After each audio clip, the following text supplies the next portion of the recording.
Check 1 2 ABCD check. Good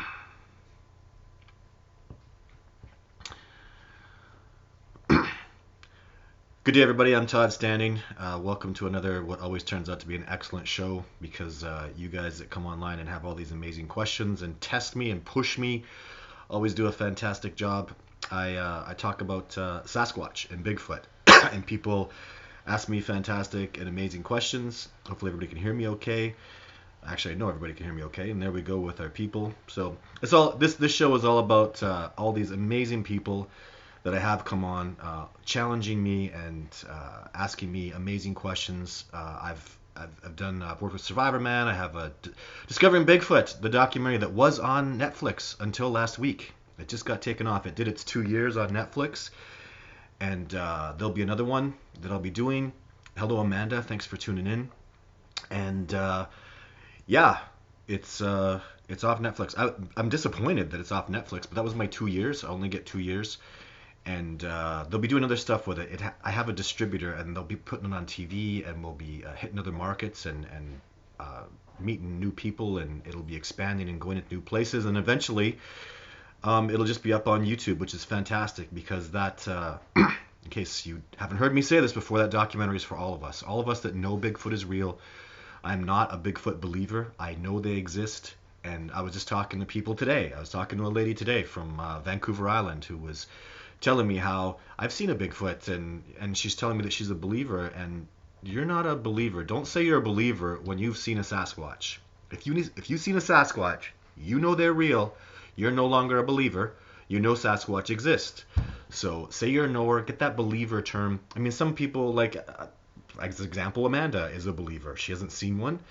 Can you imagine if all the people that say they've seen Sasquatch, all the evidence, all the it's enormous, the body of evidence we have, the eyewitness accountings that go back into history. We've all been lying. We've all been making this up. You know, you talk about things like unicorns and the Illuminati and stuff, and you know, there are no unicorns. They're not. You know, maybe some horse ran into a tree and had a big freaking branch stuck on its head and lived for a few months, and people saw that, and there you go, there's your unicorns. But there's no unicorns. But there definitely are Sasquatch. I absolutely know they're real, and you know, and that's what we're about. SoCal Forest Ninjas, how's it going? Always excellent questions, and I get questions on here that I just love. People from all walks of life, people that are completely interested in learning about the topic, city people, and then you get people like SoCal Forest Ninjas who have this. I don't know. You can kind of, when you're out there and you're beyond neck deep in it. I've been deep in it, you know, 2 inches underneath it, deep in it, risking my life, putting it all on the line. And when you've done all that stuff and you talk to other people and you can just smell the BSers, I can hear it in their voices. You know, it's just, you know, and in their version of what transpired, you just start going, what? That doesn't make any sense. You're flying your freaking drone around, and a Sasquatch suddenly came out, and you go, drones are loud and noisy. What the hell was a Sasquatch? And the Sasquatch just walked out for no reason. So what I've discovered in the hundreds of interviews from the hundreds of people that I've talked to that have eyewitnessed them legitimately, you just get that sense of, oh, the Sasquatch do that. I've experienced that. Or even if it's something new, my mind is open to the possibility of it. Or you go, that's just total BS. So let's see any questions here. Love Grants. Aaron says, what do you think about the YouTube how to hunt videos on Bigfoot? I haven't watched much of them. He's really popular right now, and that's fantastic. He's challenging me on stuff. That's cool. The guy's a real hunter. He's legit. You know, if I'll tell you, he can say whatever he wants about me. Eventually, we're probably going to meet. I have an expeditioner, Cody, who's been out with me. Tough as nails, has become one of my amazing, super grateful friends. Shout out to Cody, my brother, who's in Squamish. He's just south a little bit of where How to Hunt is, and he's trying to hook up with them. And it's always like that with people, you know. But anyways, you listen to him, and I hear the How to Hunt guy talk, and he's legit as shit. I don't know. I don't, he knows Sasquatch are real. I know Sasquatch are real, and the guy's. I mean, you can look at his photo. Obviously, he's a hunting guide. He if he it happens with Survivor Man, it happens with Ian Redmond, it happens with all these boots on the ground guys.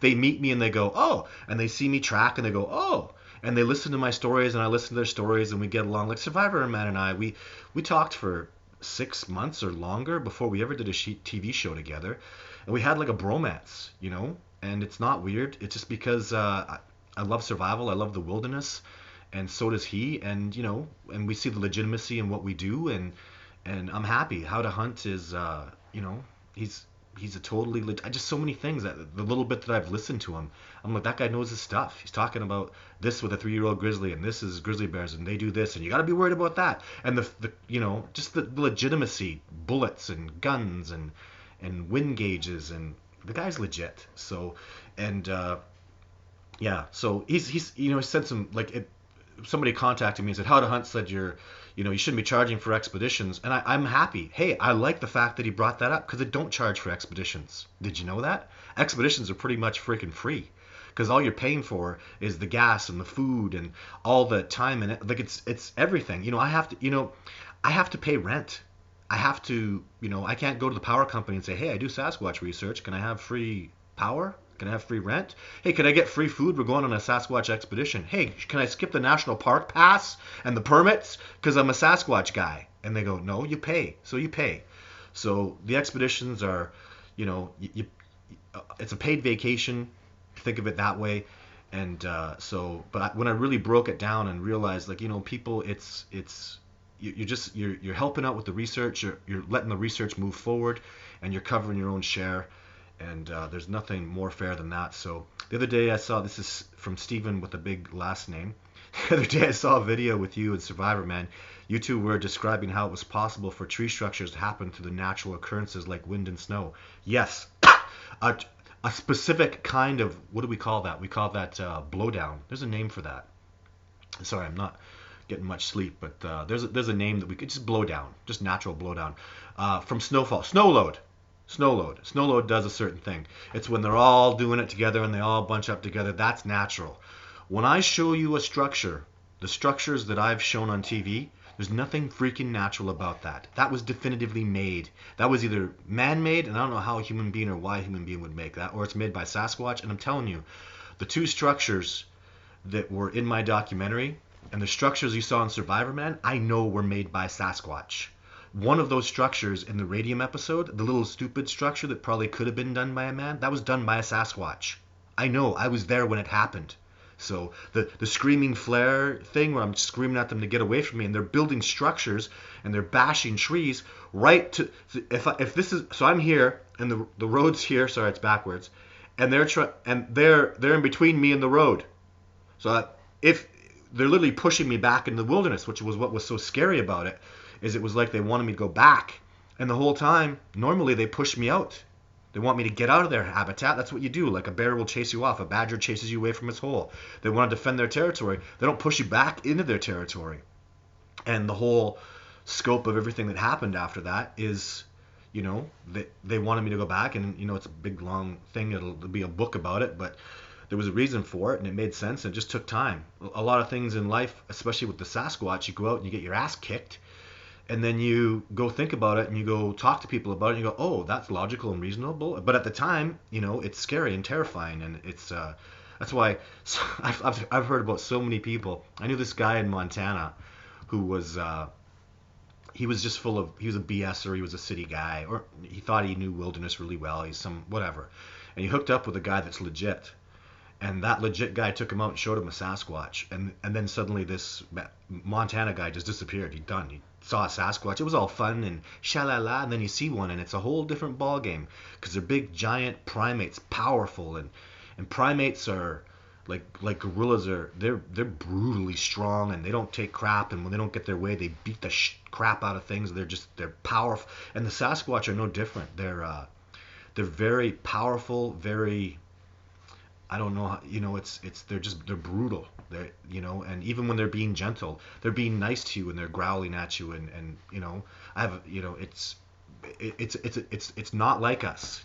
We show our teeth when we smile. You do that to a wild animal, and it's showing. It's like this. That's all they see. So we have a very different perception of the world as a human being, especially as a civilized human being, than species that are wild. I don't want to call them animals because people get mad, but and I understand that. So I try to call them primates or hominids.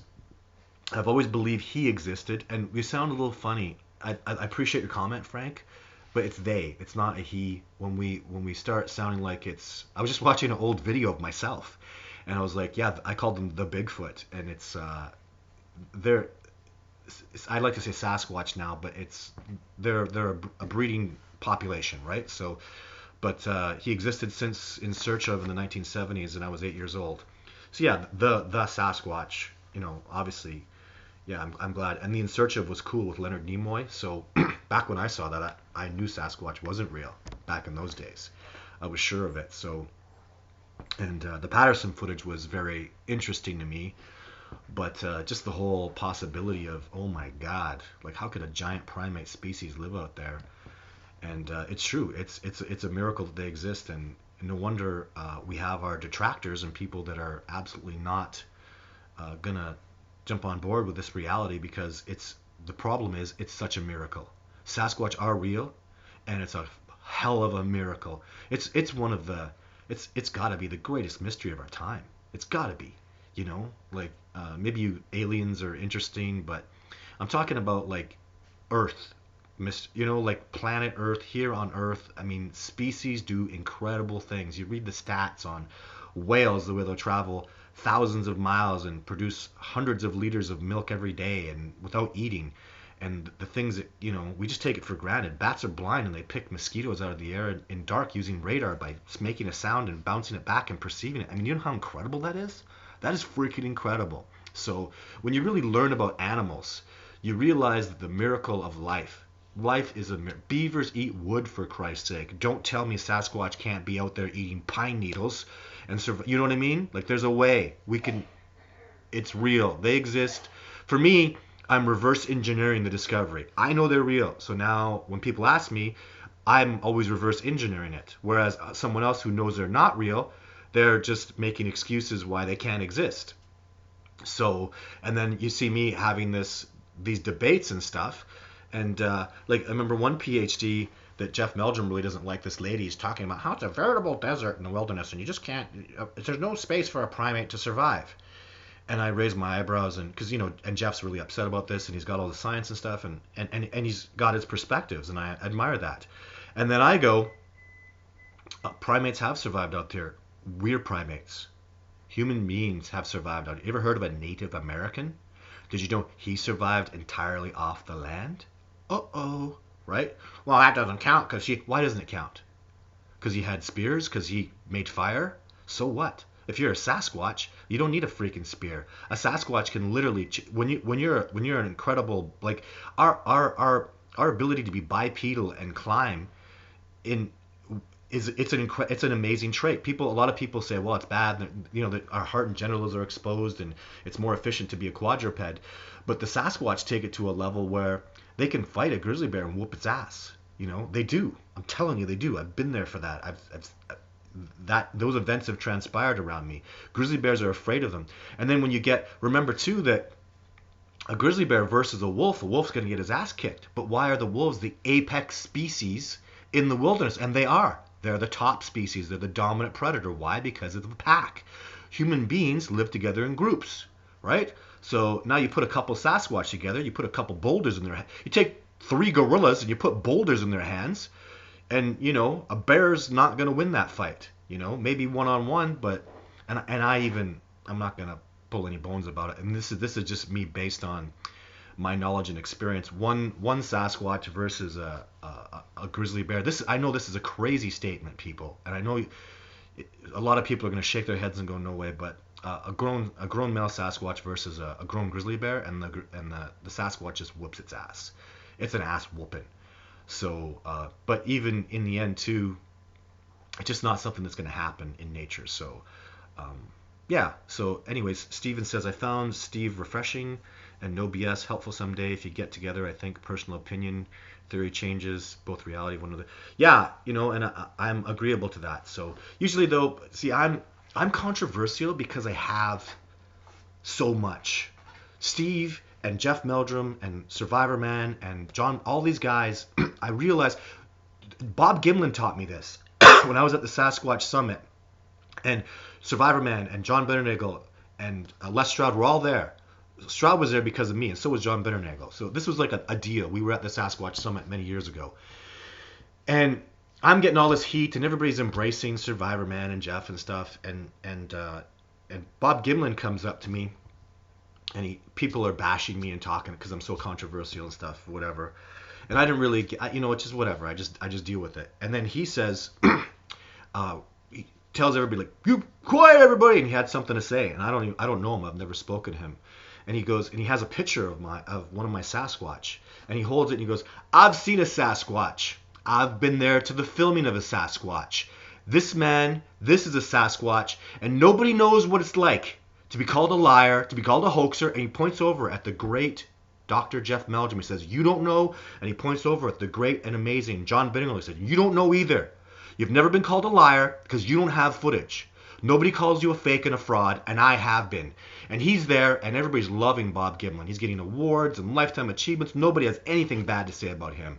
The Patterson film is accepted amongst the community as real. And he stood up for me, and he said all that stuff, and I realized they don't know. They don't know. You don't know what it's like. People are getting tastes of it. I see little groups, Sasquatch people that have little pieces of footage, and they're really convinced it's real. And people, you work so hard and you risk so much for it.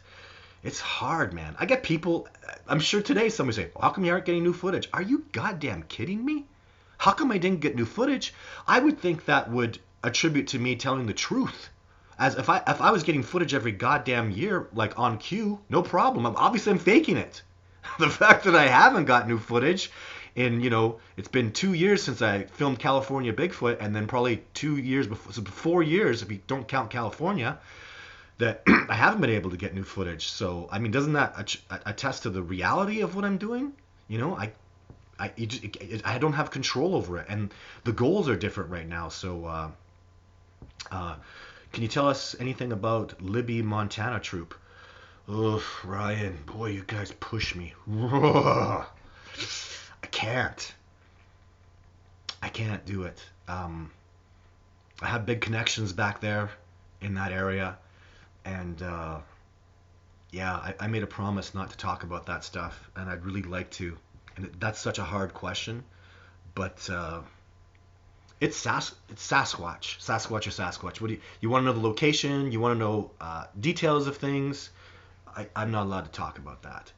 So it's just someday maybe, but lots. It's just I gotta say no comment. I hate doing that. How many times do I do that, guys? I think that's the first time ever I've said no comment, and I just gotta say no comment. So but okay. SoCal Forest Ninjas. Do you think amount of land, so it means the amount of land at their disposal, could affect aggressiveness of their attitudes? Absolutely. Like bang on the head. Because when they're fighting for land, when they have nowhere to go, and they have the more interactions you have with people, the worse. That's not good. They don't want to. I mean, there's no arguing. They're staying away from people, right? No Sasquatch has ever come out to meet people and said, hell with it, take me to the freaking supermarket and let's go buy some fish. That's never happened. And there's a good reason for that. They avoid people, they stay away from people. If you accept that this species exists, or if you believe they exist, you have to accept the fact that they don't have tolerance for humans. They don't go around humans, they stay away from humans. And the more I learn about them, the more I can see and understand why they're this way. But of course they're going to become more aggressive, and I've seen it just in the California Sasquatch that I went out and got footage of. Very mediocre footage, but I had some great interactions. When the big male came around, he was so goddamn aggressive and pissed off at me. Because, let's be honest, not all people are good. In fact, I have a perspective, and I'm not going to share it because it's kind of negative maybe, but, there's a lot of people, there's a high percentage of people that are not good or even afraid or fearful and would shoot at the Sasquatch and harm them and want them off their land. You know what I mean? And especially in the United States, boy, people have guns and they use them. You know, the difference, you wouldn't believe the difference. The first time I went to Montana, so here in Canada, we have bear-proof containers. You're not allowed to carry guns, especially in the national parks. And even not in the national parks, people don't really have guns. We have bear spray and bear bangers. The bear bangers don't work, people. Don't goddamn use bear bangers. Holy shit, I could do a video about that. Don't rely on the goddamn bear bangers. They're freaking made in Denmark and they're garbage, and the ones made in China are garbage. If your life is reliant on a stupid bear banger, you are in deep goddamn trouble. Found that out this year. Don't do it. Bear spray is quite reliable, but bear spray is like up close. Anyways, my point with this is people in the United States carry guns like crazy. So around here, if you leave a I don't know, if you leave a piece of hot dog around, you're risking your goddamn life. That's fucking dangerous. Sorry I'm swearing. I'm sorry, Amanda. But holy crap, is that ever dangerous. You get killed. A bear will go and eat that little piece of sausage and then follow your scent back and come for more. And if there's no more sausage, you're sausage. So my first day in Montana, my first couple days there, a guy takes me out. He's spilling food all over the place. He's got hot dog packages that are dripping hot dog juices everywhere. There's food everywhere. I'm like, I slept in my truck. Windows to the top, afraid. Because I knew there were bears all over the place. I saw the tracks. The next morning I get up, nothing. He was in a tent, no problem. Like he went in his tent, like he had like bacon fat and sausage all over his fingers, all over his face, smell everywhere. There's grizzly bears there. There's black bears like crazy. There's a huge black bear wandering around. I'm like, oh, he's going to come see us tonight. In Canada, that is game on. Game on. He's coming. Have a good day. I went and found the trackway. That freaking bear, I saw his tracks go way the hell around. He came down, got the scent. I'd say, sincerely, he got within 250 yards of our campsite and went way the hell around it. Around, and I saw this over and over again during the weeks that followed. The reason for that is bears are raised in the United States of America, and in Montana, where I was, they learn people shoot freaking bears. As a baby, they learn you stay the hell away from people. They had just implemented a law in Montana. You're not allowed to drive with a loaded gun because people were shooting up all the signs. It was saving money to the government because people would, literally the signs were getting all shot up. So it's not to stop people from shooting at other people while they're driving. It's the people stop shooting at the damn signs, save millions of dollars because people are armed. In Canada, it's a different world, man. You can't carry a gun like that. You can't do that stuff. And you just don't do that in Canada. We're like, we have like 99% less guns here. Not even an exaggeration. People that are hunters have guns, and those hunters are rare, and everybody else, 99% of people don't have guns. In the United States, it's high. The numbers are high. Lots of people have guns. So the bears know that. My point is, where do you think Sasquatch are going to be happier? Where do you think Sasquatch are going to come around more? Where there's people that have guns and shoot at things a lot, shooting at signs and that's scary stuff, shooting everywhere. So yeah. Anyways, the point of that is that the environment really matters, and people have a lot of guns in the U.S. And have I seen more the California Sasquatch, man? When I got that footage, that's it.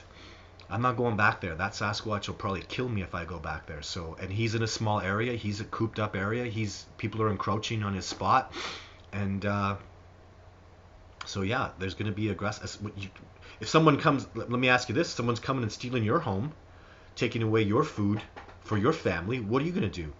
I mean, I think that's in one of the structures that was built that I took out Survivor Man and Jeff Meldrum saw in my documentary. I think it was built in response to a road that was put there, because the elk would come down and eat the grass and go back up and eat the grass, and now they don't do that. The roads, or they, it just stopped even for a time as they were building the freaking road. It would shut that down for a while, and it upsets them because, that's their home. They live there. They survive there. They love their home. They love the wilderness. They love the species that they eat. They love the elk and the deer and all the animals. They love that stuff. I know it so much. So yeah. That's, I hope that helps explain it a little bit. So, Bigfoot Forest, Vancouver Island. Man, that was some intense footage, Todd. Wild. Yeah, if you're talking about that, I hate watching that. I don't use that word. I don't like that word, but it really, when that flaming stuff I even hear that and I just get like it's like fingernails on a chalkboard, because that was a goddamn horrible night. I was really ashamed of that stuff. I was really ashamed. I was never going to show that to anybody. There's lots of footage, guys, I don't show. Lots of stuff. I had, I say had, I used to have tons of blurry blob squatch stuff, and then I see this blob squatch stuff go viral. It's far more popular than mine. I should just take my videos in the beginning, just put a blur filter on them, and people would love them 10 times more. But I had lots of blurry stuff footage, and I never put it out there. And now I really don't have much. My house used to get broken into every year or two, and I haven't had a break-in since I got a big black dog. I haven't had a break-in, and I started backing my stuff up and putting it in the safety deposit box. And but that's no conspiracy, guys. People. So in 2007. I had my first break-in. I just thought it was some random break-in. Someone broke in, stole my computers and all my tapes, all gone. And I had some other decent footage on there that was I was really happy. It was good stuff. I was going to release it eventually. And then 2009, I had a bad break-in, and it was the same thing. And now you're thinking, what the hell? 2009 was after I filmed the Jane footage that I have, video 4, right? Video 4. And it's that female that she looks reddish in some pictures, and that break-in really pissed me off. And then I realized, like, because those people broke in and they again, they took all my computers, all my hard drives, and I didn't care about anything else. So then I got a security system and started to try to stop that, and there was one more break-in after that. So very, very, very disappointing, very disheartening. I haven't had a break-in though since I think it's about 2013. I haven't had a break-in since, and my stuff hasn't been stolen. And it wouldn't matter now, because what matters? It pisses me off if someone breaks into my freaking house. But you have to remember, like, back in 2007, I was worldwide headlines. So there's going to be crazy people, and I've had crazy people call me, say let's go do a Sasquatch killing. That happens. That's just happened. Of course that's happened. I mean, come on. I have a Netflix documentary. I've been front page headlines, dozens of times? I can't even count anymore. So many times. 2007, 2009, 2010, Survivor Man, working with him. I've been on national TV. Like, I've had a ton of exposure, a ton. I'm so grateful for all that. But you get crazy stuff. Just awful people calling me and messing with me, and people trying to force me to go on a Sasquatch kill expedition, and the mercs and mercenaries and all these horrible hunter people. Like, there's some bad hunters, let's face it. There's some bad assholes out there that are assholes, and they go kill beautiful animals just because they're assholes, and they want to go kill a Sasquatch. You think those guys haven't contacted me? Of course. It's been, I can't even, dozens of times that happens. I can hear it in their voice half the time. They'll send me pictures of horrible shit. Had a guy he had a freaking horn from a rhino that's extinct, for God's sake. And he's like, do you know how valuable that it became when it was extinct? I'm like, you're part of the extinction process for a species of rhino, you ass. So, but I don't know. Maybe I'm the ass. I don't know. It's just, the point is, there are people I really butt heads with, and I don't get along with, and I'm never going to get along with. And that's the greatness of having this world, is we don't all have to agree. So it'll just be that way. Lots of questions. You went crazy today and watched some paranormal Bigfoot show today. Really hard to just blow off real hard. I know you're not into that, really not, but it's something. Anyway, that's from Unlimited RC. The hardest part is controlling my emotions. SoCal Forest Ninja, right? It is. I'm practiced at it. Boy, I used to be crazy. I think I'm pretty toned down right now. Because, I used to get really pissed off, and you get really emotional. But I know what I know now, and gosh, if I just stopped right now and never did, I'm so proud of what I accomplished. I have a legacy I could show my family about what I've done. My grandchildren, when I have them someday, I'll be able to say I did all this stuff, and that means a lot to me. And I have an inner circle that's gotten so big because of my expeditions, really and truthfully, because I just said, hell with it. Don't take my word for it. Come out with me and I'll show you a Sasquatch. And these people started showing up. And half of them aren't even convinced. I love that. maybe more than half, just are completely not convinced that Sasquatch are real. And I was talking about my friend Cody, who I said should go up to meet the How to Hunt guy. I don't remember the How to Hunt guy's name yet, but he's my friend. The guy loves me. I love him. We're pals. We're buddies. Like, we're really good friends. And he's not 100% convinced Sasquatch are real. He had an encounter. We didn't see it, but Charges busted over tree tracks. He saw some amazing stuff. He saw some really impressive stuff. I mean, he was very, very impressed. And then he goes home and then he gets to know me, he gets to know my family, and he's part of my life, and we're close. And then I'm hanging out with somebody gets my autograph. He's like, so you're good friends with, yeah, I'm good friends with Todd. So you know Sasquatch? He goes, yeah, I'm pretty convinced. And I'm like, what? What do you mean you're pretty convinced? He goes, 90%. I'm like, what the hell? We're buddies. What do you mean 90%? He goes, well, I haven't seen one yet. So even Survivor Man's like that, right? I mean, he knows they're real. He knows it, and he knows it, and he knows it. But even now, I mean, I don't think he's ever seen a Sasquatch yet. The live interactions that he had with me were amazing. He filmed the top of the head of one. That's amazing.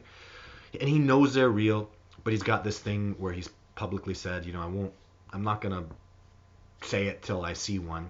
But now he's got another PC thing that he's doing. That's great, and I think it's wonderful. I admire his politically correct attitude, because his goal is to help transform pop culture into understanding the reality of the species. And how better way to do that than to get to know the majority of people, because most people don't think Sasquatch are real. So he's doing it frog in hot water kind of thing, right?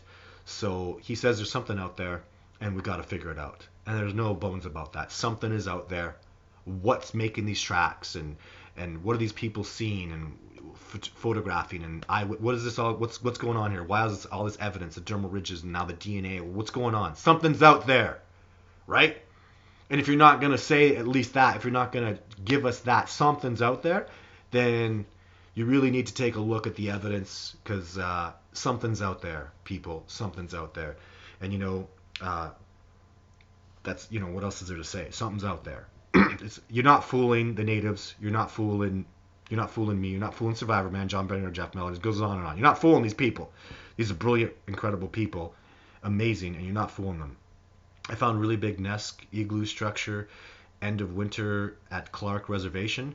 That's cool. I wouldn't call it. I don't know about nest. The structures were not meant to live in. I see no reason that a Sasquatch would live in that structure. So when you talk about a nest, there'd be a big difference. And I know what you're talking about for nests. I've seen some interesting stuff. I saw a cave once that had trees all around the outside. So that was a spot that they spent the winter in. So I found that once. And just once. But, and maybe in the Bugaboos, I've seen some stuff that could have been some shelters. I won't say nests, I'll say shelters. But there's a difference between a structure and a shelter. They're night and day. The structure is made just as it means something. There's some kind of significance to it. I don't know what that is, but it's definitely not made for a survival purpose whatsoever. So I'm glad you asked that. See, all these good questions you get. You guys ask amazing questions. That's why this show is so fantastic. Hi, Todd. Have you considered having First Nations ceremonies like smudging or sweat lodge to help your expeditioners experience with local tradition and connect with nature? So that's from Splash Bordeaux. We do that. Yes. I think with Survivor Man, in case you don't know this, it's incredible. It's unreal. It shouldn't have happened. Every expedition that man went out with me, something happened. Every bloody expedition. And that's because of him. He did smudging ceremonies. He is a shaman. He doesn't talk about it. He's a shaman. And when you get to know him, he'll start opening up to you, because pop culture might think that's weird. I don't know. There's a stigma attached to it. I'm not a shaman. I don't do medicine. I'm not a healer. That's not who I am. My spiritual animal is the red-tailed hawk. So that says a lot right there. If you know how eagles are and hawks are, that's a powerful spirit.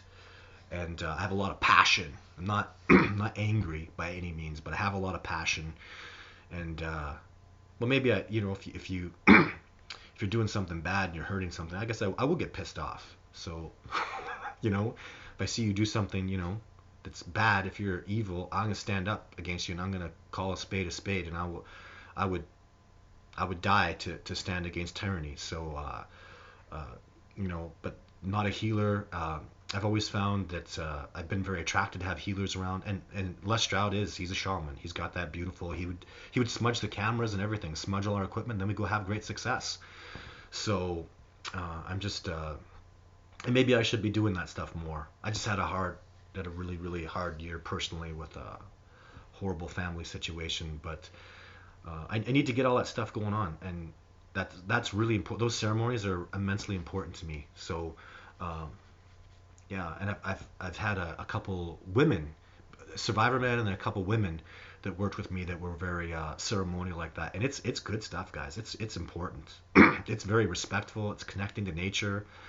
A smudge ceremony is it's not complicated, right? Sweat lodges and sweats are personal journeys that they can be dangerous too, though. You really got to know what you're doing with that stuff. I would always like to be guided by an elder or something, some some white guy, some teacher of the secret went and did this smudge ceremony, and people freaking died.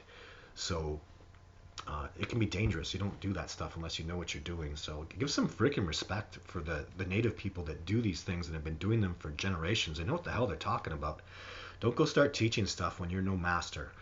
So, but I'd like to smudge more and do that sort of stuff. So, yeah, it's important. It helps your connectivity. And if you are going to be pure science and you're going to go out there with this purely scientific attitude and go do Sasquatch research, you are in trouble. You are going to fail. I'm not going to lie. You can't do this and be by the book and it's science and we're going to quantify it and graph it and do this analysis of it and we'll input and output. It doesn't work like that. It doesn't. So the best hunters in the world are not like that. And, Jane Goodall and Diane Fossey, they were not like that. Holy crap. You want to talk about love of Diane Fossey was murdered because of her love and the defense of her beautiful gorillas that she absolutely adored and devoted her life to. That's why she got that success. Don't ever forget that. And Jane Goodall, oh my God, like the love that she has for chimpanzees and for this earth and for nature. It's so deep. That's why Jane Goodall, she meets other people, and what happens is it takes one to know one. So Jane Goodall meets a wilderness expert, and this wilderness expert, indigenous person, says, "Hey, Sasquatch are real." And they have a little talk, and they show their passions they love, and she goes, "Yes, I believe, I know Sasquatch are real too." Or she says, "I believe." But, why did she say that? Because I met another kindred spirit, and they told me the truth, and I didn't lie to them, and they didn't lie to me, and we tell each other the truth, and that's all it takes. That's spirituality, it's love, it's passion, it's art, it's beauty. And it's so important, guys. Oh my God, it's so important for this discovery. You cannot go in pure science. Science is wonderful. I'm not bashing science. I love science. I consider myself a scientist. I read about science. I study. I love it because there's greatness in it. There's beauty in science. It's wonderful. I'm a technologically advanced species. That's why we're the dominant species on the planet. Science, technology, get it? Yeah, and I embrace it. I love that. That's what made my teacher, and that's what made me get success in the beginning, was because it's a new world out there, and there's a new generation of Sasquatch, and I'm a new generation of human being. My native teacher couldn't find a student who loved nature and the wilderness and loved society and technology. It was one or the other. And then he found me, and I love technology. I love culinary art. I love my laptop, my computer. I love the internet. I really do. It's an amazing, wonderful tool. I embrace it. I love it. But I love nature and the wilderness too. And you can love both. And that's what his problem was, and that's why he couldn't find a student, because the people who loved and were obsessed with the wilderness hated society, thought it was the bane of all existence and the horror and the evil of it all. And I don't see it that way. And I'm not that way, not whatsoever. So, nobody appreciates a nice quiet sleep in a comfy hotel room more than me after 7 days of sleeping in the bush and the rain and the crap and the bears and all the garbage and the horrors and terrors of it all. Trying not to sleep too deeply because a mountain lion can jump on your head at any moment. Like living that life, and then when you go sleep in a comfortable bed where nothing can harm you and you're perfectly safe, I appreciate a nice comfy bed more than nobody can appreciate it more than me. Nobody. Like, I love it. So how could I not embrace and love technology, right? So Crimson Caper, Hey there, Todd. Greetings from you're from Burton, NB, Nebraska, New Brunswick, Burton. Anyways, you must be from the United States. Have you ever heard of a Bigfoot sighting just outside of Moncton? I think that must be New Brunswick. Also, would you ever explore the woods in New Brunswick for Sasquatch? Yeah. Oh, you must be. It must be New Brunswick. So I've heard. You know what? There's so many places. So many people want me to go out and do stuff. You know what I tell you? There's nothing special about me. Go do it yourself. I don't mean to be a jerk, but watch Survivor Man. Watch Discovering Bigfoot. I'm gonna, if you have questions, ask. I'll tell you. I'll help you. Um, but really, the discovery for anybody is your way. That's how you make the discovery happen. If you try to do it my way, you're gonna fail. I have advice. I have things I can tell you. I have suggestions. But ultimately, your discovery is up to you. It really has to be your spin, your passion, your love. So happy to mentor. And I would love to get out to, I know Moncton is New Brunswick. Man, I would love that. I love nature, but there's so much, I have to devote so much time to my own research. I mean, it takes 8 years for a primatologist to get success with a troop of gorillas in Africa. 8 years of devotion and dedication. Excuse me. And the truth is, starting all over from scratch, hell, most of the time now, and I'll say this because the odds have been surpassed, most of the time when I go see a troop of Sasquatch, most of the time they don't like me and they don't want me around. Not at all. Most of the time. And you know how that takes years to figure that out sometimes. You get lucky, like in California, man, that Sasquatch boy, he never wants me back there. He'll kill me if I go back there. He showed me my own death and how it would happen if I went back to California and went back into his territory. And that's just me. Because there's a native man in California, an indigenous man, and they like him. He can come around all they want. He invited me there. I mentor this man. I'm half his teacher. And the teacher went out there, and Sasquatch said, "No way, man. I don't know what it was. He just didn't like maybe the whiteness, maybe I looked like somebody, whatever it was." In truth, no. In truth, I'm very convinced that the reason the Sasquatch didn't like me was something about my energy, something about, even when I walk around, let's be honest, every day, at every moment, there's thousands of people watching me and thinking about me. And that is energy that's being put out there. If you don't understand that, I make no apologies for it. It's very real. When I met Survivor Man, I felt him coming through a crowd. And when I saw him, it was like there was a shiningness about him. And I don't see auras. This is not some metaphysical thing. I could just see that this man was glowing. There was something special about him. And it's because he's Survivor Man. And people are thinking about him. And people love him and adore him and admire him. And it's well earned. He's got exceptional greatness. And you could see that about him. I don't know. I watched the Katy Perry documentary, and people would see Katy Perry come in, and they knew she had that thing. They call it that. She had that thing where she was going to be something great and amazing. And I never knew Survivor Man before he was famous, but, does he have that thing? Yes. And, and maybe some people will hate that. Maybe some people will be derogatory about that, and not me. So, but he definitely has that thing, and he's amazing and wonderful. And sometimes you just don't, there's a man that where's that spot? It's in Ontario. It's quite famous. I think it's Snell Grove. Lots of stuff's happened up there. I met the man who started it all. I met the man who is probably the best Sasquatch researcher that's ever lived. I think he's probably sitting down with the Sasquatch. I think that's how advanced this freaking guy is. I think he's been doing it for years. So you want to talk about a competition? I don't like saying the best Sasquatch, best, but this guy, let's be, me being honest, his research is quite clearly light years ahead of me. Light years. The stuff he was telling me, the things that he was insinuating, and the fact that he's very legit and very real. And there's people go up to that area now, and they get Sasquatch activity like crazy because of him, because he's habituated them. And he gets pissed off when people come up there because that's his Sasquatch. He's been I don't want to say training them, but he's been habituating them, and now they're comfortable with people, and then other people want to come up there and steal his whatever. But he doesn't like people. He doesn't like society. He's a hermit. Well, he's got a very small circle, and his the stuff that he does, and he in the end, all he ever did to me was tell me, "You got to stop going public, you ass. You're gonna harm this species." And he's I don't want to call him a hater, but he certainly strongly disagrees with what I'm doing. Going public is the worst thing you could ever do for the species. Leave them alone. People are horrible, and they're going to destroy the species, and that's his perspective, and I respect that. And I was collaborating with him and talking with him. The only reason he was talking with me is because he felt he could convince me to stop. And I had 100 reasons to talk to him because he was amazing and it's incredible what he's doing. And I think his research is fantastic and he's so amazing.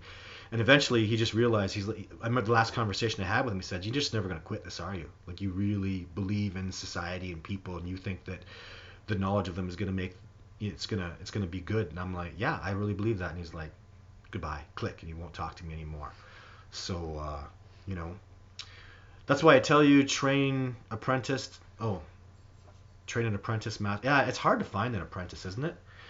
Because yeah, I've worked with and I've trained lots of people, and it's not easy. So my native teacher was really famous in the native community. Like he was like a deity amongst the natives, and you know he was so old. He must have been in his late 70s when he started training me, you know.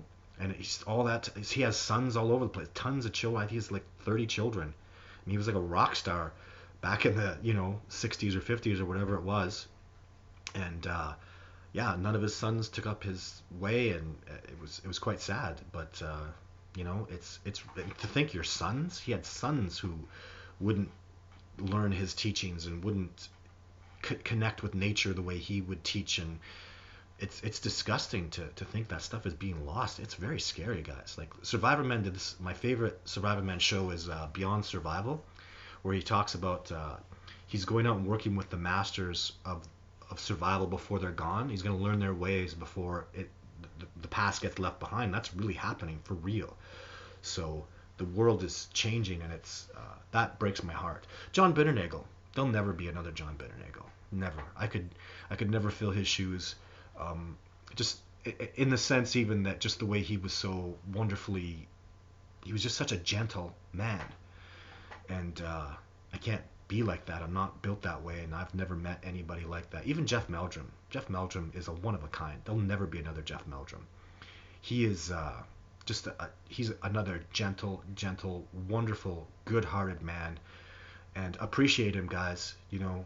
Applaud what he does. He believes in this discovery, and he works so hard for it, and he gets a lot of rewards for it, and he bloody well deserves it. So he's a gentleman, and show respect to that absolute gentleman, because I have nothing but good things to say about those guys, and they're just make people like that anymore. Jeff Meldrum's in his 60s, and I thought John was going to be around forever, and John was healthy and took care of himself and got cancer and passed away, and it's heartbreaking because there'll never be another John Bitternagel. So Roy Clark says science is a Latin word for knowledge. A scientist is one who gathers knowledge about the world. Yes, so absolutely, it's like truth, knowledge and truth and repeatability and all that stuff. I love that about science, and I embrace it. I love it, and I studied science. So I don't have a degree yet, but I did years of science at the University of Alberta. So John King says, yes, actually, on my husband's Google, but my name is Lacey, but I've lived in Warren County, Tennessee. Not sure if there's been sightings there. Absolutely in Tennessee. I don't know about Warren County, but there was a guy that I was working with for a while. There's some mountains in Tennessee, not huge, and they're not Rocky Mountains, but I would vouch for that gentleman and his work. So he blew his hip or something, and he can't do it anymore. And then there was nobody to take over his stuff. He has sons, and they don't like it, and that's part of the sad stuff I'm talking about, right? So I hope to get a clear video in April. Clay, if you're gonna go get a clear video, whatever, I wish you tremendous success. If you think you're competing with me, nope. Like the How to Hunt guy, or you competing for whatever. I don't even know what the hell we compete about. There's plenty of room for everybody to have great success. And or maybe I'm thinking, well, my expeditions are better than this other company's expeditions, and whatever. Go, they'll teach you things and learn stuff. And if that's your thing, if that's your cup of tea, then go do that. This is what I do, and what I do is extremely original. I never heard about anybody doing anything like I do. So Amanda says, Al Copeland, copy the entire address at the top of the address bar, paste it here. She's just helping out with how you can move and stuff. And anyways, Whitney Home, Todd, do you ever feel you're asking for trouble when you're out there? Yeah. Yeah. Oh, yeah. Let me tell you, Whitney. So, on an expedition, my last expedition of the Nordegg, the weather was horrible. We didn't have, and the expedition before didn't have any success. So the second last expedition had no success. Had wonderful people, totally wonderful people. They had a wonderful time, and they felt like they had some success. And I don't agree with them. They heard some sounds and stuff, and it wasn't enough to be. When people leave my expedition and I say that was a Sasquatch, I mean it. That was a Sasquatch. I got no doubt. We heard some calls, and they were probably Sasquatch, and that was enough for them. That wasn't enough for me though. And I couldn't find tracks over it was miles away. And they did everything great, and they didn't have good success. And then the expedition after that, that one just didn't count because we got such bad weather. But talking about when I'm looking for trouble, oh man, you know what I did in Nordegg? Confession time. I went so I had a saw. I can't make tree breaks. I can't do it. I don't know how. The Sasquatch do it because they're so powerful. You need extreme primate power to do that. So I had a drywall saw, and I would cut the trees and I would break them in the opposite direction of the tree breaks. Yeah. Talk about, what did you just say, Todd? You ever feel like you're asking for trouble? Yeah, I was asking for freaking trouble. It's an experiment. Let's go do it. In truth, I saw a native man that I really trusted once. The Sasquatch killed his horse, smashed down his barn, and he went around, and all the tree breaks, he broke them in the opposite direction. He's like, I'm not taking this crap. You killed my horse, you're damaging my home. And so he was pissed off at them. He wasn't going to start a war with them. He was going to fight them. But he just wanted them to know that what they did was unacceptable, and that needs to stop. He lives there. That's his home. And, that's as far as he went with that. But I went and did that. And I did a lot of it. So, and that was really asking for trouble. And nothing came of it. So, but, I asked for trouble. There's lots of times where I just, there's certain rules I don't break, but sometimes I push the limit. How do you know where the line is until you cross it, right? So, and that's what I'd like to do is you cross the line, you go, okay, ooh, that really pissed them off. Don't do that. There's a line though between the line crossing. You don't want to go too far, and it's so hard because this discovery is really like I'm blind in the dark. You know what I mean? That's just the way it is. Let's be honest. I don't know. As an example, so Sasquatch are coming around. This happens sometimes. So Sasquatch are all coming around me, and I'm making popping sounds and a whoop, and I do certain things. Did that piss them off? Did they leave, or did they like it? Did my interactions, the way I reacted, was that attracting them more, or did it make things worse? And I don't really know. And was it me that did it, or did Dad come around and say, stop doing this? There's so many parameters, and I'm blind in the dark trying to figure stuff out. What I've learned is what I tell Survivor Men and when I take out expeditioners is when they're around and they let themselves be known, ignore them. Turn your back on them, and they'll get closer. What is this? What do you mean he's turning his back? And for whatever reason, and I'm understanding it now, when they let themselves be known to you and you ignore them, they're going to do it more, and they're going to get closer, and they're going to keep trying. But if you turn and look at them and go, oh, there you are, and you go walk over there, they're gone. Every time. That always happens. So, like Meldrum, in the movie, we hear Sasquatch because we were laughing and joking, ha ha ha, laughing. That brought them around. And ignoring them, right?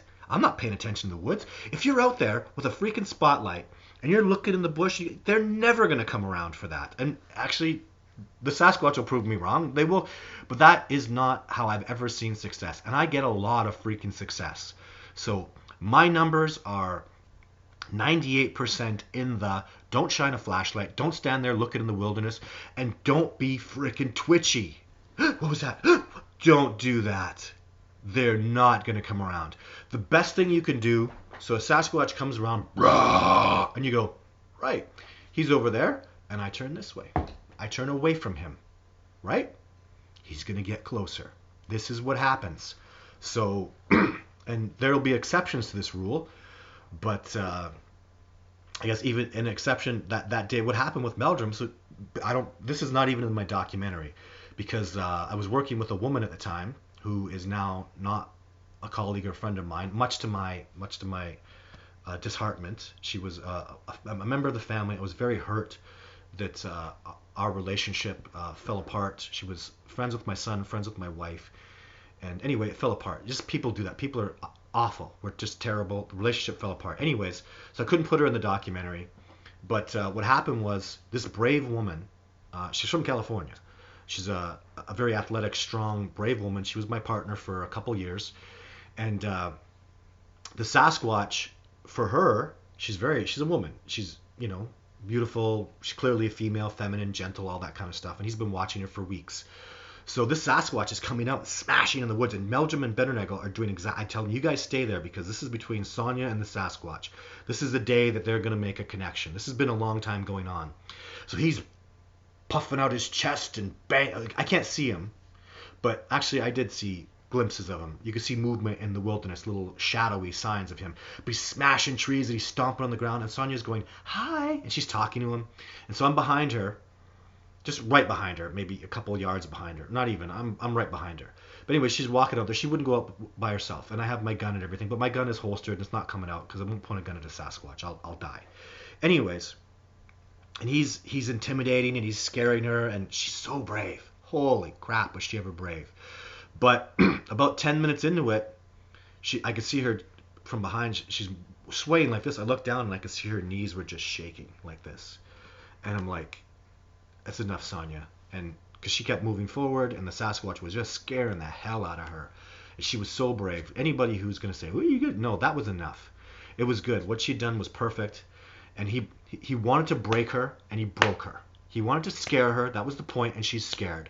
And the relationship kept getting better, because that is what's supposed to happen. You let them be dominant, and you show them they're the boss, because they're the boss. You give them high ground, you give them everything, you be submissive, and that's the way we were getting success. But she literally turned around and just fell on me, and I had to carry her back, put her down in her chair.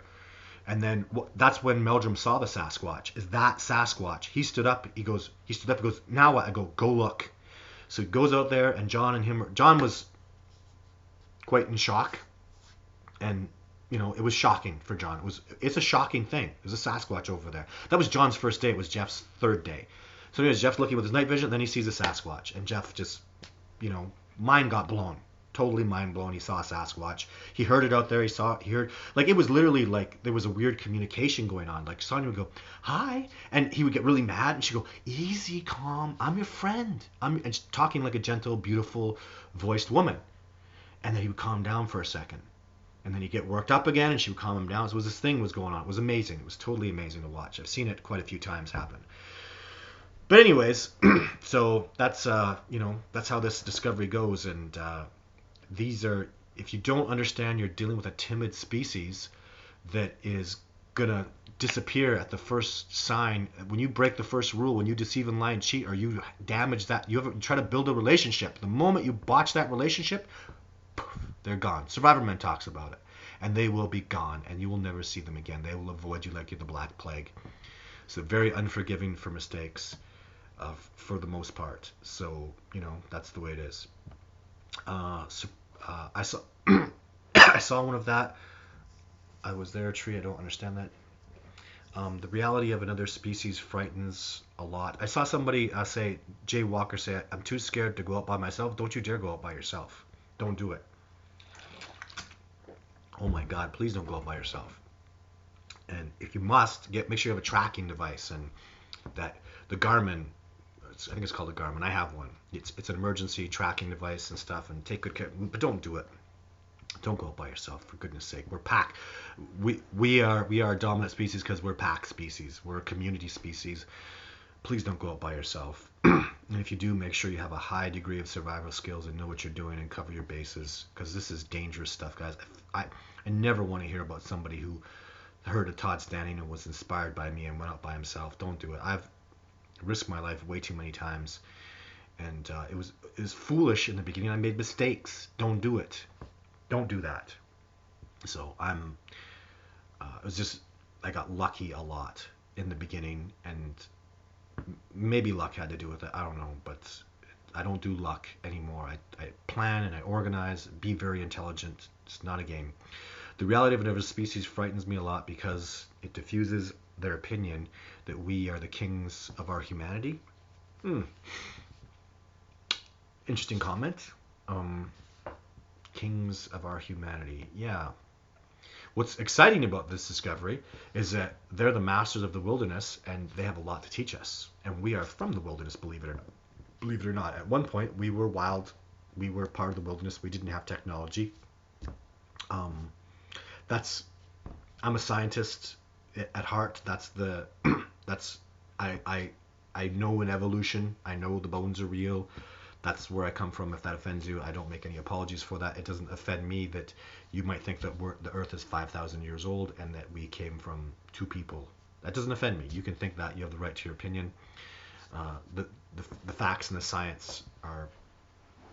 That's what I go with. So, but it's a wonderful miracle to think that a dominant species in the wilderness is not wolves. It's not the bears.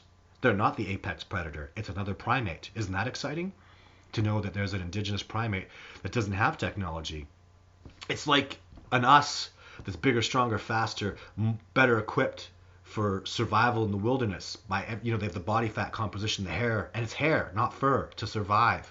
Because you might think we couldn't do it, and not only did a species, and I mean hominids, bipeds, couldn't do it, and that argument's gone because Sasquatch exists and they're the dominant species in the wilderness, and the problem is, as great as we are as our technology, they're that good in the wilderness.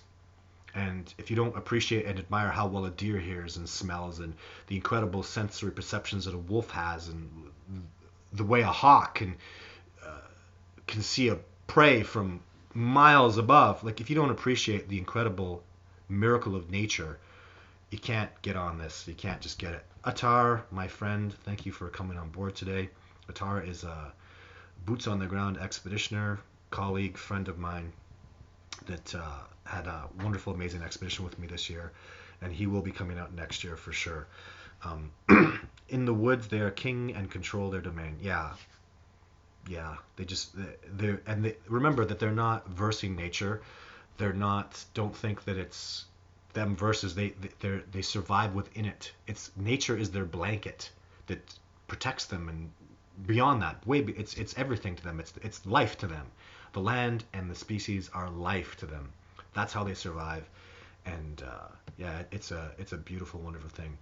May scientists just need detectives' mind and rangers' experience. Whoa, thing just jumped here. Modern explorer Clay Smith. Well, what's some advice you can give next year planning? Wish me courage to let come up and me in the woods to face instead of just interacting with them in my Jeep. What experience? What advice can I give? I don't know. I think it always starts with watch the documentary and watch the episodes of Survivor Man. They have so much in them. Even to this day, they're just so rich. I mean, we put so much great work into that, Les Stroud and I. And then everybody who was involved in my documentary, like John Bitternagel and Jeff Meldrum, it's because I feel like I stood on the shoulders of their greatness, right? By bringing them out. And Stacy says, would anybody like to get together for an expedition in New York? Oh my God, I wish I could start facilitating stuff like that. Oh my God, Stacy. I've been trying to put people together. It's really hard. It's not easy. I've had multiple people that I put, it just the chemistry and the timing, it's such a pain in the ass. It really needs to be, there has to be dozens of people involved in a cooperation. What I would love to do is I'd like to have Discovering Bigfoot research centers in every state. Groups of people. If you want to start a Discovering Bigfoot, Pennsylvania, where are you? New York, Discovering Bigfoot, New York. Start it. Here's my answer. Yes, I will help you. Amanda will help you. Let's do it. Start talking, start gathering.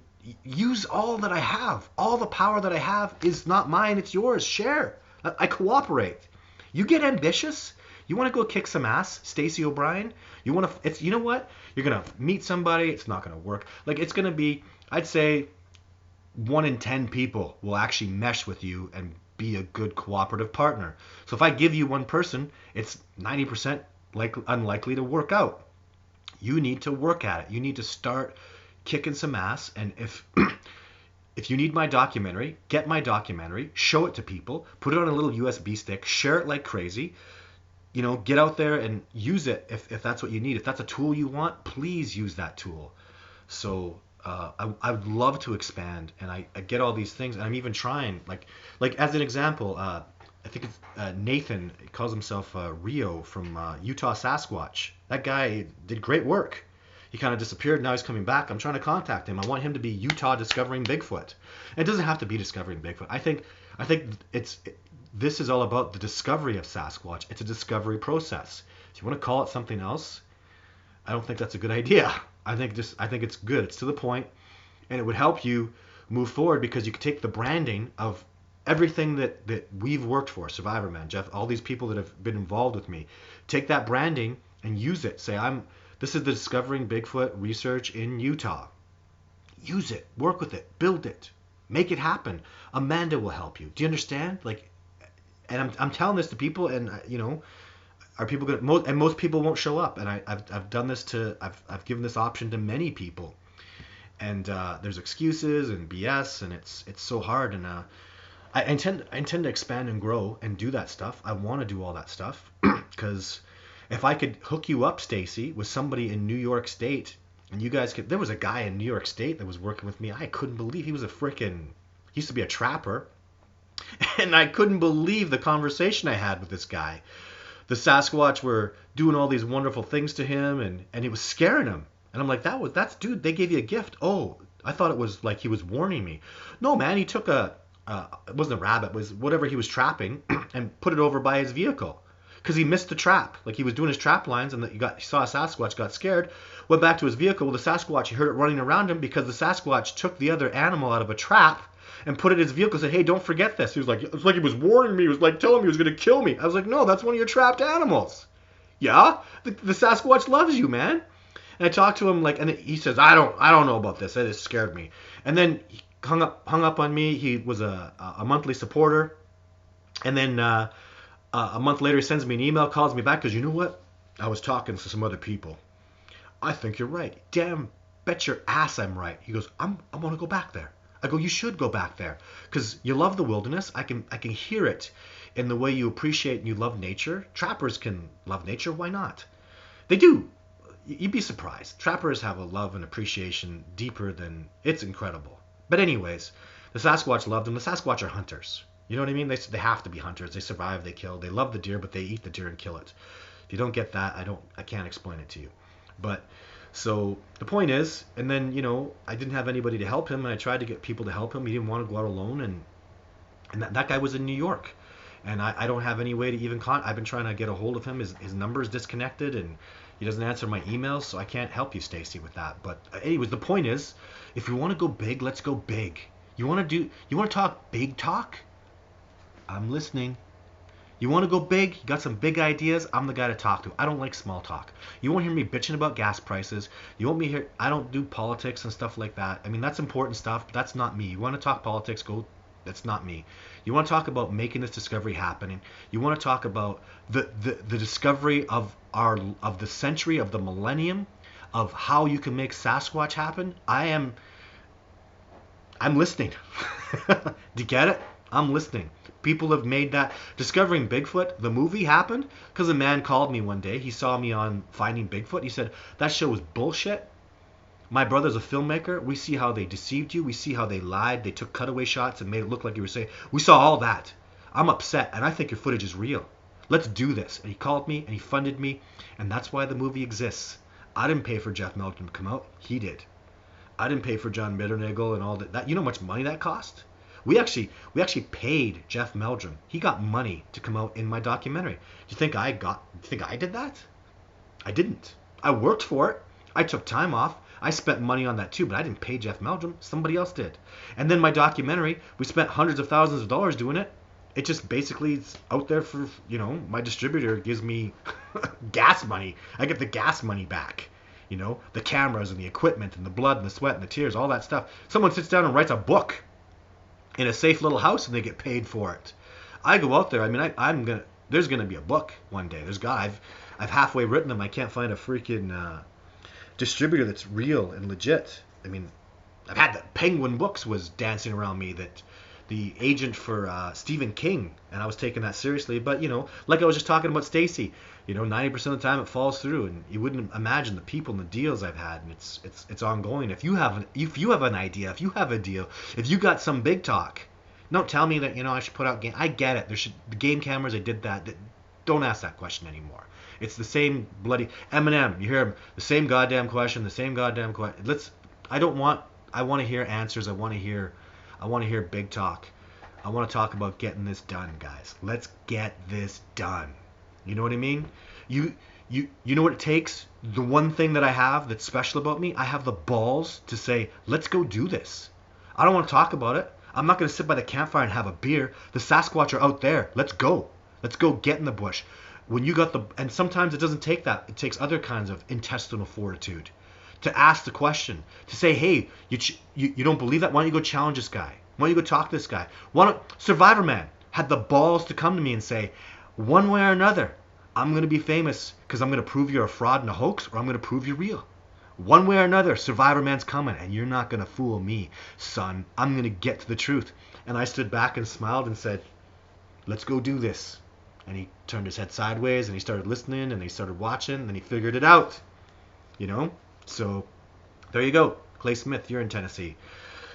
So a few more questions, guys. Thanks for tuning in. It's always just a great show. I've been there back in the 80s. Went to the Dutchess Country Fair. Earth Angel. Cool. Streamed with Cappuccino Steamer. Okay, these are little weird things. I do have some ideas, not trail cams. I'll definitely be in touch. And yeah, Stacy, we'd love to hear that. Amanda, who's on here, or Cephisaurus. She's working hard. She is huge, making this stuff happen. She's huge, and Amanda's not out in the wilderness. Amanda's at home. Amanda's in the United Kingdom. There's barely any freaking wilderness there. There's no Sasquatch there, and I'd love her to come to Canada, but it's just something that's not a reality right now. She's not coming to the United States. She's not doing boots on the ground Bigfoot research. Is she making a difference in this discovery? Holy hell, yes. Yes. Yes. Yes. So she's doing a hell of a job. And Amanda is going to be in Discovering Bigfoot Part 2. In any of my next films, Amanda's going to get a title credit on that. But she has damn well hella deserved. So, and you know what's great about Amanda? She's got the balls to tell me, Todd, don't do that. Todd, I know she's a fan, and I know she really admires and respects me, but you better believe she gives me the guns. She'll tell me, you do this, you do that. That was not appropriate. And we might disagree. Good. I don't want to have a relationship with some yes man. What the hell's the point? Yes, you're useless to me. So I do stuff that's ticked her off, and she doesn't tick me off though at all. She's just awesome. I have nothing bad to say about her. So I'd be afraid to I'm Todd Standing, and Amanda, I'd be afraid to push her or make her unhappy after all that she's done for this discovery. It's not even for me, it's for this discovery. That's what she's passionate about, is this discovery. And it's vividly clear to me. I have tested her mettle, and she is, every time I test her mettle, she's there, she's doing it. I have a family member who's going to be taking over and helping out. And that family member has had some dealings with Amanda, and she goes, I can't believe, how did you find this girl? I go, I didn't find her. She found me. She owned it. She basically just took the spot, and it's hers. And this family member that's working and involved with this now goes, well, my God, I'm sure it'd be nice to her, because she's doing this, she's doing that. Like, what the hell? How do you inspire somebody to do that? And the answer is, you don't. It's there or it's not, right? If you really love this, if you want to go kick some ass, there is a way. Don't make frickin' excuses. I don't want to hear your excuses. Can't. That's the ugliest word. Don't can't me. Can. Find a way. Get it done. You want to help out. You can dedicate the time. Get your ass involved and do it. Because, yes, we can do this. Yes, we have to make this discovery happen. Yes, I know men like John Benernagel who devoted his life to this discovery. This was the most important thing in his life. and it didn't work. You know how heartbreaking it is? I remember John getting a little teary-eyed with me once about how he said, I don't have a lot of time left. And I didn't like hearing this, and this pissed me off when he said it. But he says, I'd like to see this discovery happen in my lifetime. And then a little tear came into his eye. I'm like, of course it will. He goes, Todd, I've sacrificed a lot, been ridiculed by my colleagues. A little tear comes into his eye, and he goes, and Grover Krantz has died, and he talked about other famous people in the Bigfoot that were Bigfooters from a while ago that have passed. John Green has died, and he said they never saw the discovery come. And he says, that's what I did this for. That's what I worked for. And he didn't. And his lifetime came, and he didn't. It didn't happen. So, and here's a critique about my hero, John Bitternagel. Could he have done more? He could have been harder. He could have been in people's faces a little more. He could have. That's the difference between him and I. He's a gentle, wonderful gentleman. Didn't want to stir up trouble. Didn't want to get in people's faces, and I'm gonna get in your face. I'm gonna kick that freaking door down and shove the DNA. You know what I mean? I'm here, and I'm here to say this species is real. So they're real, and I'm fighting for this. I'm not going out there and risking my freaking life. I can't tell you how many times I've laid down to die and say I can't do it anymore. And I lay down, and some voice comes back into my head, or something happens, a Sasquatch comes along and pulls me out of the water and puts some crap on my leg, and the sun comes up, and I come back to life because I was dead. I fell, and it's over, man. You're bleeding. You just fell on ice in water. The water is glacier runoff. You're so cold your body can't generate heat.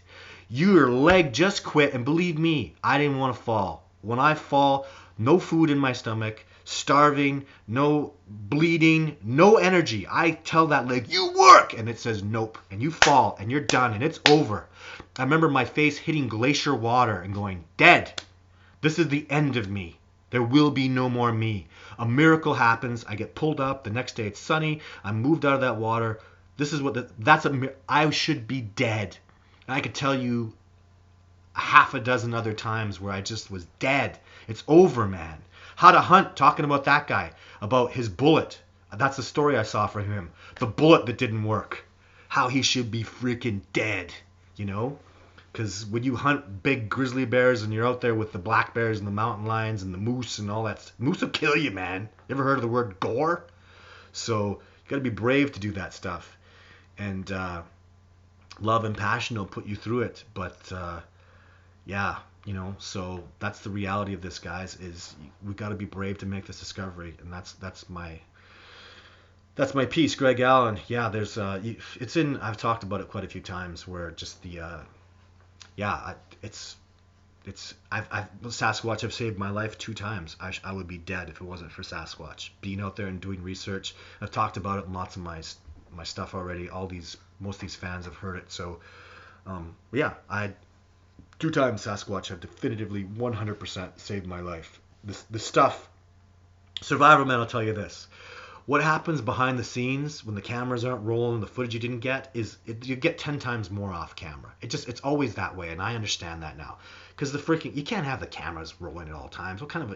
When someone says something stupid, put a hero cam on you and run it all day and all night. Do you know how much batteries I'd be charging? And I'd be walking around with batteries, and then they get dirty, they get wet.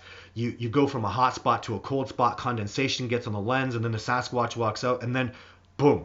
Hey, I got the footage. Oh, it just got cold, there's condensation. You think hero cams are like this invincible thing that constantly work? You think they never break down? You think they don't overheat? Holy crap. Like, people have this romance with the amazingness of these things. Yeah, just wear a hero cam. And they break down all the time. And are you going to pay for that? Are you going to pay for the 12 batteries I need? You know what I mean? And it's not realistic. They overheat, they don't work, they wear out, the cards, and then you get... I was there when a man I was working with got HeroCam Sasquatch footage, and that stupid little card, those micro discs, yeah, they're extremely unreliable. He went and put it in the computer and it failed. It didn't work because now you got footage and the damn micro cards fail. Then I go talk to somebody. Oh yeah, those micro cards are tremendously unreliable. Oh, thanks. The SD cards are pretty good, and pros use even like 10 times more reliable than SD cards. Those cards are super expensive. That's what I was using.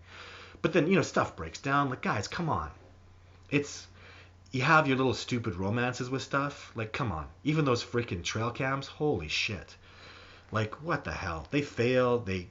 Stuff happens to them all the time. For God's sake, in the episode of Survivor Man, the first day the Sasquatch came around, a freaking a pika knocked the damn thing over.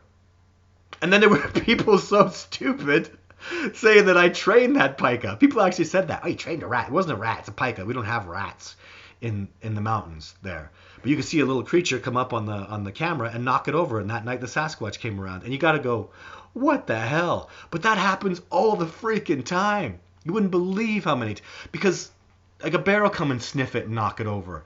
And, you know, so much stuff can happen. I can't even, it's just crazy, guys. The stuff, the camera turns on at the wrong time. It comes late and it just it rains and it gets condensed. And the reality of being out there in the wilderness, it's not, people live in like a bubble and they think that, you know, in the bubble, it's not.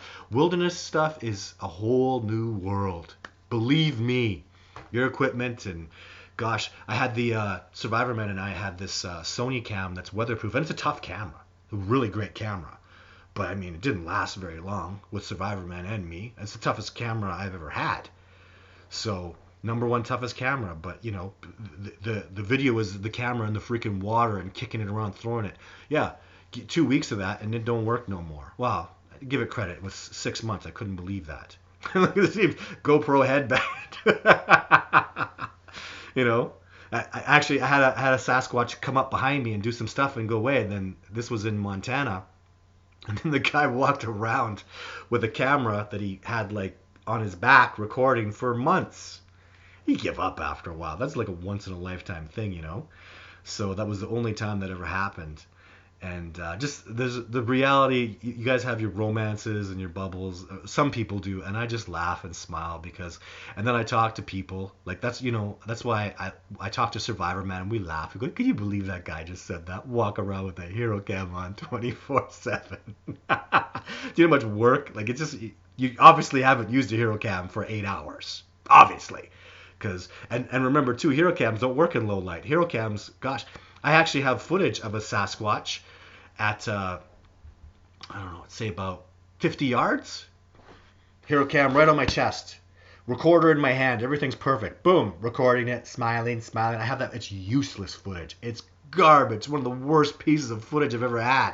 With my eyes, I'm looking at this Sasquatch brilliantly. He's just in a bit of a shadow. He comes out, makes a gesture, pushes a tree and goes back, and I'm like, wow, I got this. This is gonna be so cool. And I forget the hero cam has 0 zoom, nothing for zoom, 0.0000 zoom, and you know, and then it's bright out and he's in a shadow, and your eyes adapt to that. The hero cam doesn't. You don't sit there and go, oh, I gotta change. Do you know what a videographer does? How much work it is that they put into getting the shot? The hero cam's on auto everything. Auto everything is 90% death. So, yeah, these romances are just like crazy what people say. So, stop wrecking your equipment. I just wrecked another camera this year, falling off a ledge. It's not a cliff, but it was a ledge. Falling and hurt my knee and hurt my hip. And what an amazing, awesome day that was. Believe me, I fell off a ledge because there was Sasquatch there and there was stuff happening. It's amazing. That's going to be Discovering Bigfoot Part 2.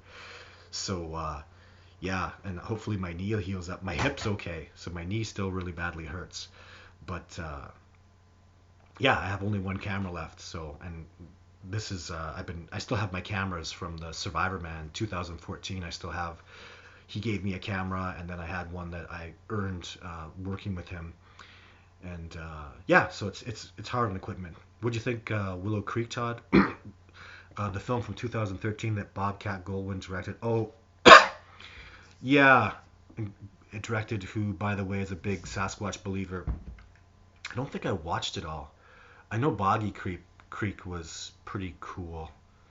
I thought it was just a cool movie, but I didn't watch the Bobcat. I think I tried to watch it, and I just, as a filmmaker, I was like, ooh, some stuff was happening that when I see something in a film that I can't forgive, I can't keep watching it. When they do something so dumb, I'm like, that's just dumb.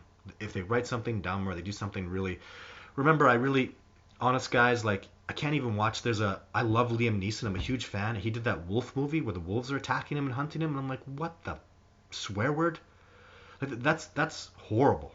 It's horrible to make a movie. Wolves don't bloody well do that. Like, what the hell? And it pisses me off because then it makes these wolves look like these awful monsters when they're actually absolutely a keystone species. Elk will die if there's no wolves chasing them. Hunters and mountain lions and bears aren't enough. You need wolves. Yellowstone proved it. They were destroying the park. You put the wolves back, the park's healthy and flourishing. You know? So, anyway, it just upsets me to see. I love Liam Neeson, and the movie was done really well. It was like, as a filmmaker, the cuts and everything were cool. The storyline was interesting. I just can't watch it. Like, what the hell? Wolves won't do that. That's just such garbage, such crap. It's just so bogus. So to talk about a species that I love and admire and respect so much that have been annihilated and eradicated and treated like vermin, and then to see a movie like that just hurts my heart. And I can't not be a wilderness expert. I call BS on things. Like, don't do that. Don't, you know.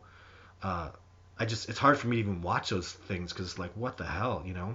And I try to be forgiving, and I'm good about things like Leonardo DiCaprio in The Revenant. I know the producer, and there was, there's just some extremely authentic stuff in that. And then he sleeps in a freaking frozen dead horse. Like, what the hell? You don't sleep on ice. You don't sleep in a dead creature that's frozen. It's just stupid. So, but I can forgive a little bit, but there's just certain things I can't forgive. And that Bobcat Goldthwait movie, I believe there was stuff that started. I was like, I can't watch anymore. So, yeah, I hope you can appreciate that. Do Bigfoot like music? I haven't been able to deduce that yet. I tried. I just don't know. What happened this year? This year, I think for the very first time, I was sitting at base camp, and there's a woman that I was with, and her and I were alone on an expedition, and she was playing some music I don't like, like really poppy beep beep beep beep beep beep, but it's women singing and stuff, and I just don't like that music. But then a Sasquatch came right up to, came within like 15 yards of the freaking fire and let us know he was there. It was very impressive. Scared me, like, because that's just not. I would never have expected him to come that way. And when I say scared me, I mean it's like, whoa, he's right. The big eye thing. I guarantee I did. Whoa, she did that too. Like, whoa, he's right there. And again, you don't jump. You slowly go. And when it's 15, 20 yards, I'm looking. It's time to look. Like yeah, The Gray. That's right, Artar. That was the movie. But, I say when they're 100, 200 yards away, keep your back, right? They'll get closer. It's not close enough in my opinion. Maybe it's close enough for you. But I want more. But 30 yards? Maybe I could hold. I have held off on 30 yards. But 15, 20 yards? This Sasquatch was 15 yards away, and she was playing this music, and he came around. So, but was it the music? I don't know. I do not know. I found the music to be a distraction, but it worked that time. So, and I've played music for them many, many times and not have success. I need, it really requires more data, more input, more research. I think the Sasquatch were coming around because of her. So, yeah. That's somebody asked about expeditions. Expeditions are from June till mid-October. I just intend to be out probably every second week. So that's in the research site Radium. And I don't think. Oh man, there's a guy Bigfoot Forest, Vancouver Island. I love Vancouver Island. I told John I would go back there. John Benernagel. That's where his home was. I need to get back there. I just need to expand more, and I will. I just have so much to do, and I'm just one guy. It's so hard, but I need help. That's, I'm not afraid to say it. I learned that in 2011 about. I was so busted, bruised, bleeding, broke. I was annihilated. I had filmed Jake and Jane, some of the most incredible footage ever. Adrian Erickson was coming around and talking to me, and he bought some of my footage and helped me out a little bit. And but I realized I couldn't do this alone anymore. I couldn't. I needed help. So I started cooperating and talking with people. I was on the show Finding Bigfoot. The producer duped me and lied to me and cheated me, but in the end it was good. It gave me good exposure. Somebody said, hey, you should work with that guy Survivor Man. Like today, hey, who's that How to Hunt guy? Got a fun. This is how I bumped in and started working with Survivor Man. People were going, hey, you should work with that Survivor Man guy. Hey this, hey that. And I went and I checked my email and I punched in Survivor Man and nothing came up. So I went online and I said Les Stroud. So I went into my email, I punched in Les Stroud, and lo and behold, boom, Les Stroud. He'd been emailing me. So it was as simple as that. If somebody who was close to me, like was a friend, that finally said, hey, you got to go do this Survivor Man thing. And it was until I did that, I didn't think of it. But the power of cooperation, if I hadn't worked with Survivor Man, if I hadn't, met the guy from Ohio that paid for the Discovering Bigfoot movie, if I hadn't really said, hey, I need help and I want to cooperate because I know it makes me stronger, if I hadn't done that, I would have failed. I'd be dead and buried and there'd be nothing left of me. I'd burn right out. So, and I'm here telling you guys right now, I need help. And there's always something you can do. Tell people, talk about me, take my documentary, give it away. There's so many things, even give me good thoughts, put me in your prayers. That matters. That's good energy. Think good things. Wish me success. Wish people success. I saw somebody on here today saying, hey, I'm going to go film you go film a Sasquatch, dude. Please. I'll be your biggest fan. I want to be your fan. You go get the footage that can convince the world, because there is a piece of footage that will take this discovery to the next level. So anyways, hour and a half today, because you guys are so awesome. So that's our show for today, guys. I got some cool stuff I'm doing, so I'm going to keep doing Saturday videos, so tune in for that. And thank you so much, guys. Yeah, thanks so much for tuning in. It's been fantastic, and it'll be a great show next week. Tune in next week. Tell people about it. We're having fun. I hope you guys are having fun. Are you a military sniper? No, I've never killed. I've never been trained to kill human beings like that, and I don't think I have the morality to it. A lot of people ask me that. It's a good question. I work with snipers, and I've been trained by snipers, and cooperated with them even, I would say is a better word, because I have incredible tracking skills, and snipers are incredible at stealth and counter surveillance and evasion and different techniques that they've taught me, which are brilliant, totally brilliant. They're just absolutely fantastic. But I don't do I'm not a long distance shooter at all. So in fact, I'm not I have guns and I like guns. I'm experienced and trained with guns, but I'm no gun expert. And a sniper sleeps with those freaking things, and that's not for me. I could never. I don't have it in my heart to point a weapon at a human being and pull the trigger. So I just don't have it in my heart. I can't do it. And that's something that you can learn about me with Sasquatch. I'd probably be more likely to shoot a human than a Sasquatch. And I do not have it in my heart, in my soul. A piece of me would die if I shot a Sasquatch, or you know what I mean. And I know that now because I've been there with the gun and the Sasquatch and pull the trigger and do that. And you go through the motions of it, and when you're people talk, this theory, but the practice of it, when I was put to the test, not gonna happen. Hell, I killed a bear in defense of myself, and I quit doing Sasquatch research for 2 years. I've seen horror. People talk about horror and blah blah blah. I've seen brains exploding, heads blown up with a .44 Magnum. And I was entirely in self-defense. I would have been killed if I didn't shoot that bear, and it traumatized me. So I'm just not I'm not built for that stuff, and I don't have that killer instinct that some people. You can see it in their eyes. These guys, these snipers that I've trained with and work with, you can see it. They've got this thing where they don't talk about it, but they could do it and they will do it, and they're a different breed than I am. I'm not bred like that. I'm not. I just don't have that. So, anyways, thanks so much for tuning in, guys. What a fantastic show! You guys are always pushing me. For the first time today, I actually talked about what I got a question that I wouldn't even answer. Right, first time today. I hope that doesn't happen anytime soon. So you guys take care. Send Discovering Bigfoot.org is the website, and bigfootencounter@gmail.com if you have some information for us. Or you can go to the website, contact us. I'm going to start doing the monthly updates with emails, all sorts of stuff that's going to start happening.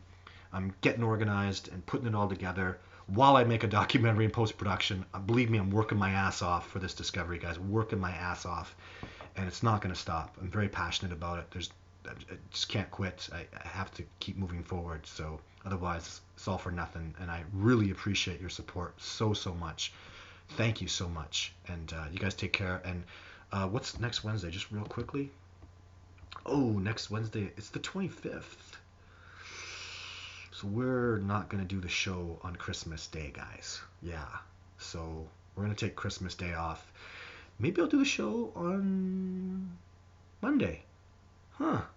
We'll see. I did a show at I don't know, Friday at 3 o'clock in the morning. People tuned in like crazy. So that's the deal. Right now, December 23rd is the show for next week. Hey, Amanda. Hit the like button, as she says, if you like. If you liked it, hit the like button. If you don't like it, just go away.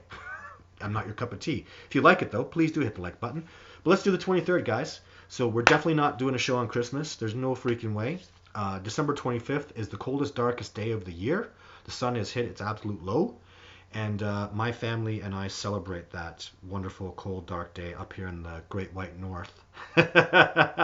In Canada, it's one of the most wonderful family days where people get together.